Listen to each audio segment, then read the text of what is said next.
Lorenzo, buenas tardes. Buenas tardes, Julio. Lorenzo, ¿qué tantas cosas se juntaron de la última vez que hablamos? Ahora creo que un montón. Lorenzo, ¿qué conjunto de cosas? Creo que es uno de los momentos más cargados de informaciones y hechos relevantes a nivel nacional e internacional en mucho tiempo, Lorenzo, ¿o me equivoco feamente? Bueno, Julio, en realidad casi cada semana podremos decir eso, se nos van juntando, pero ahora con la CIA hemos topado. Sí, ¿qué hacer la CIA? La CIA, ¿cuál es el propósito real de la CIA? ¿Desestabilizar gobiernos? Uno, sí, es uno de sus propósitos, además no lo ocultan. La CIA nació a raíz de la Guerra Fría. Antes no estaba, algo parecido era una oficina que creo que era servicios especiales que se creó y actuó durante la Segunda Guerra Mundial, pero terminada la guerra, con la victoria, entre otros, de los norteamericanos, bueno, empezó la división entre los ganadores, entre la Unión Soviética y Estados Unidos, y ahí entra la CIA. Oficina de Servicios Estratégicos, veo aquí que se llamaba. Sí. Esas, Oficina de Servicios Estratégicos, que funcionó durante la guerra, la segunda. Y luego ya viene esta más especializada, ¿no? Y es un actor fundamental de la Guerra Fría.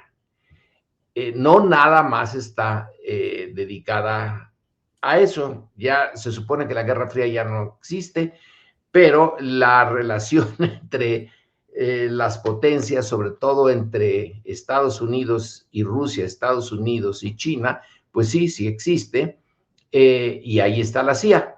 Entonces, una de sus funciones sí es informar y, en caso dado, penetrar a gobiernos que Estados Unidos considera adversarios o peligrosos para su seguridad nacional, y la de desestabilizarlos, bueno, pues desde luego. ¿Cuándo tenemos conocimiento más o menos claro ya de esto? Pues exactamente con el gobierno de Mossadegh, allá en Irán, en los 1950, en donde la CIA y el MI6 de Inglaterra, que está dedicado también a andar por el mundo apoyando de manera abierta o subrepticia los intereses ingleses, los dos se unieron y acabaron con ese gobierno. Un gobierno que, por cierto, tenía a México como un punto de referencia, el de Mossadegh, porque él llegó, el primer ministro llegó por la vía democrática y era un nacionalista. Y bueno, todos sabemos que desde principios del siglo XX, Inglaterra y luego en general el mundo occidental estaba interesado en el petróleo de Irán, y Mossadegh decidió que podía seguir los pasos de México, de nacionalizar esa industria y ponerla al servicio del interés nacional de Irán, no de Inglaterra, como era el caso.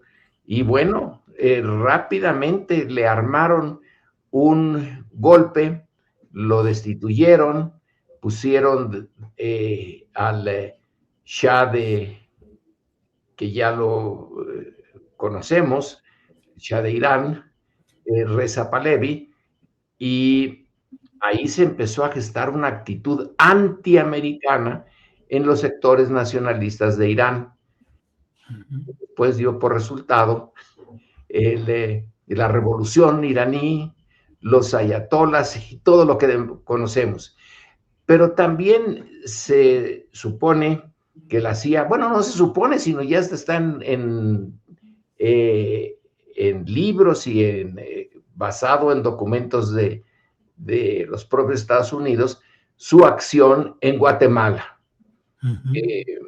Al punto que, si mal no recuerdo, los aviones que se usaron, no fueron muchos, en el golpe de Castillo Armas, que era coronel entonces en Guatemala, no había generales, no sé si ahora hay, pero no se llegaba a ese grado, sino a coronel, fue apoyado por algunos bombardeos que los tripulantes de estos aviones sin matrícula eran de la CIA. Luego, bueno, tenemos el caso de Chile, Claro. en donde también entró la CIA para desestabilizar y acabar con Allende. Y se ha dicho que en el caso de Venezuela, por ejemplo, bueno, desde luego está en Cuba. En Cuba, ¿cuántas veces se intentó desde ponerle veneno en los puros de Fidel Castro, ¿no? A ver Sí. si se deshacían de él. ¿Quién sabe cuántos complots hubo de la CIA en el caso de Cuba? Fallaron todos. Le falló la de cochinos. En Nicaragua apoyando la contra. En Nicaragua, sí, con algunas cosas relacionadas con narcos, ¿no es así? Sí, sí, sí. La CIA vendiendo droga para hacerse de dinero y comprar armas y dárselas a los contras porque no tenían autorización, creo yo, de parte de quien debía darla en el Congreso norteamericano. Entonces sacaron el dinero y las armas por otro lado y ¡chas! Sí. Dieron la ayuda a la contra, bastante eficaz. Hoy Nicaragua es una desgracia, a mi juicio. Sí, una vergüenza, sí.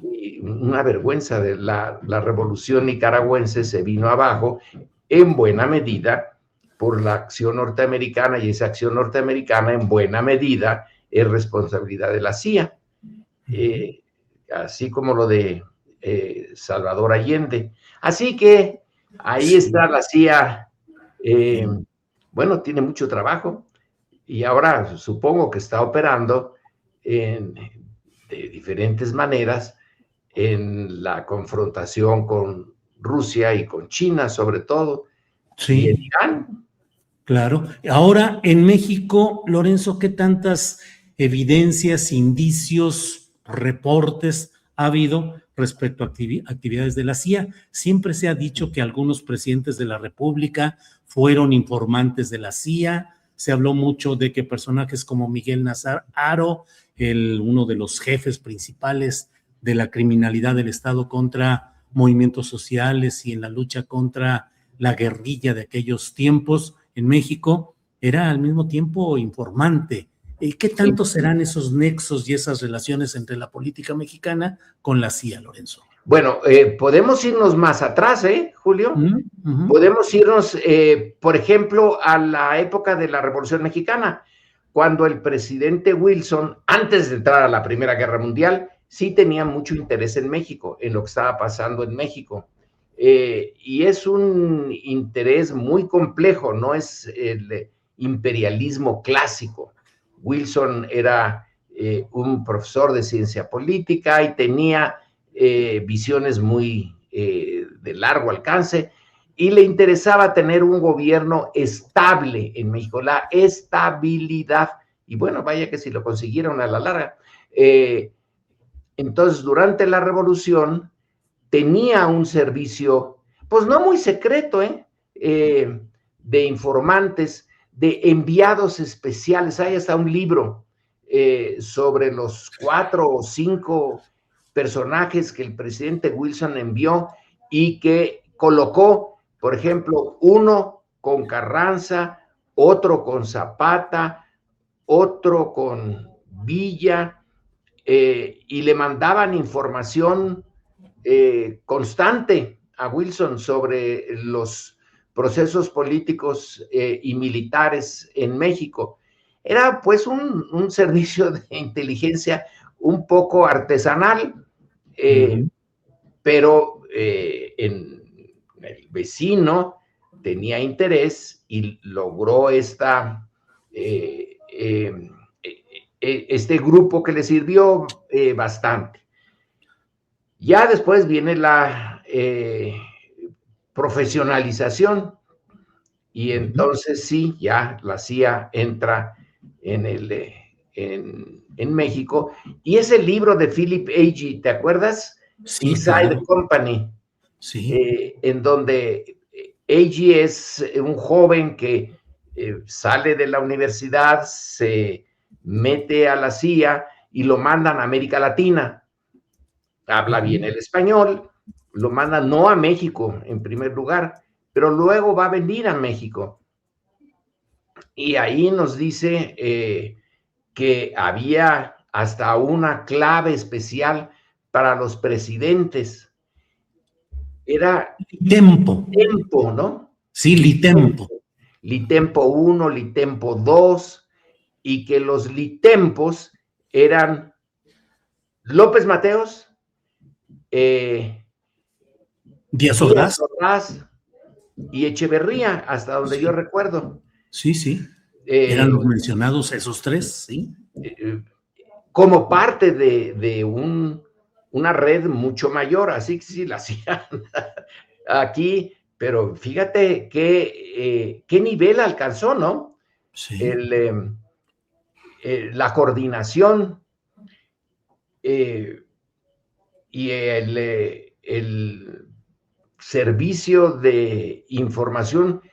Hay un libro sobre al respecto, además del de Agee, de alguien, ahorita se me escapa su nombre, pero me lo compré y me lo leí, de el encargado de el espionaje en México desde la embajada norteamericana, y su muy buena relación con la cúpula de seguridad en México, de la Secretaría de Gobernación, sobre todo. Ahí estaba la liga constante y seguía el día a día de la política mexicana. Pero antes de eso, Julio, los cónsules, es riquísimo la cantidad de material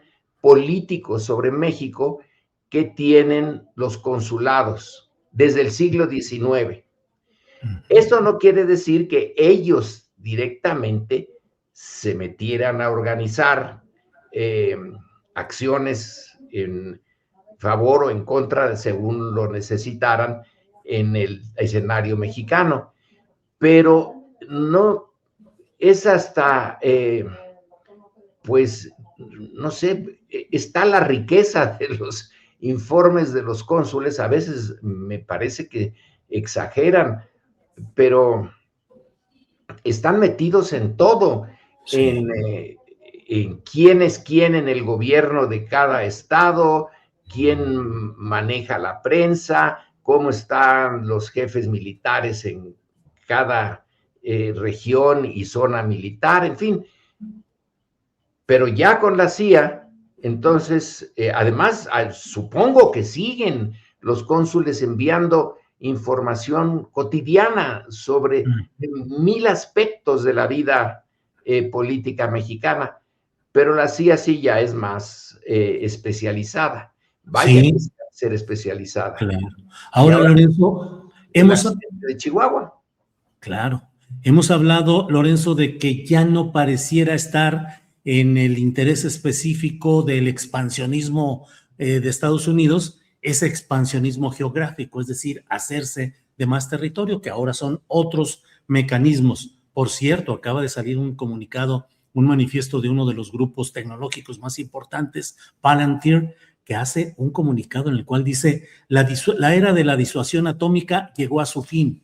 Ahora la disuasión se va a realizar por medio de la inteligencia artificial y propone, entre otros temas, que debe evolucionar el rearme de Alemania y de Japón para darle un mayor equilibrio geopolítico al mundo. Palantir es sumamente asociado con Donald Trump y es una de las instancias tecnológicas en las que se apoya para asuntos de migración y de actividades militares. Pero te quiero decir, ¿qué tanto acciones como estas en Chihuahua?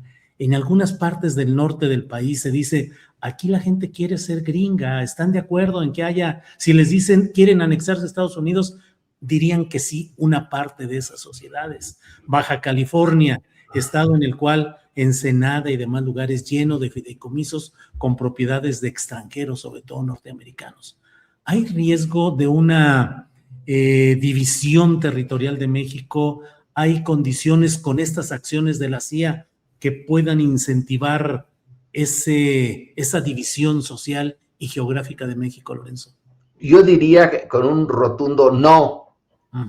No es ese ya el interés nacional norteamericano, aunque, Julio, el hecho de que Trump, en su infinita capacidad para sorprendernos, haya puesto los ojos en Groenlandia. Claro. Quiere decir que no ha acabado del todo la época de la expansión territorial, pero hay que considerar que Trump es un tanto excéntrico, por llamarlo de alguna manera. Sí.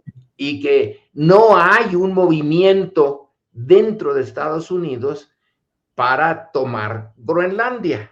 Es la imaginación o el deseo o no sé, una mezcla de diferentes cosas de Trump, pero no, yo no considero que sea muy útil, creo que perderíamos mucho el tiempo en estarle buscando 6 pies al gato. Algunas gentes dicen 3 pies, bueno, pues si le cortas un pie, tienes un gato con 3, pero con 6, eso sí es difícil. Entonces estaríamos buscándole 6 pies al gato cuando el imperio norteamericano ahora requiere y busca otras cosas que ya no es territorio, no lo necesita. ¿Para qué?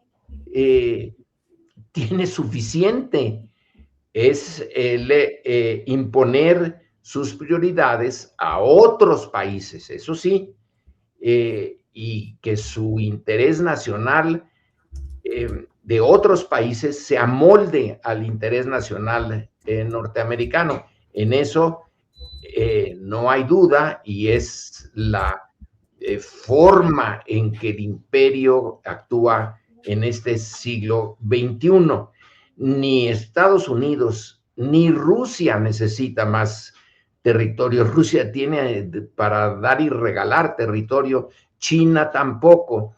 Las grandes potencias ahora no están en busca de territorio, ya no es un tema interesante, es otro, es económico, es estratégico, les interesa tener de su lado a los sistemas políticos, entonces intervenir dentro del sistema, en los procesos internos de los políticos. Y en esto que comentabas tú, de que, bueno, hay gentes con enorme simpatía por Estados Unidos, sí, sí los hay, pero yo vi hace poco, creo que en The Economist, por aquí lo tengo en el montón de papeles de mi escritorio, una encuesta mundial. Yo creo que se puede buscar ya rápidamente por el internet, en donde se pregunta, es mundial, pero no abarca a todos los países, es una selección de países en todos los continentes, donde se le pregunta a una muestra representativa de la ciudadanía de ese país, ¿cuál es el enemigo principal? ¿A quién deben de ver como adversario efectivo o potencial? ¿En quién ven un peligro? Y México ve la opinión pública mexicana ve en uno de los índices más altos de todo ese conjunto, señala que Estados Unidos es, porque la pregunta es, ¿quién ve a Estados Unidos como adversario, enemigo, peligro, como peligro, si mal no recuerdo? Bueno, pues entonces México tiene un índice muy alto. O sea que sí, en efecto, puede ser que en el norte de México, en Baja California, algunos tengan la fantasía de ¿qué tal si esto se convierte en territorio norteamericano? Que bien nos iría. Pero esos números sobre la encuesta mundial nos muestran que aquí, en este país, el peligro externo principal es Estados Unidos.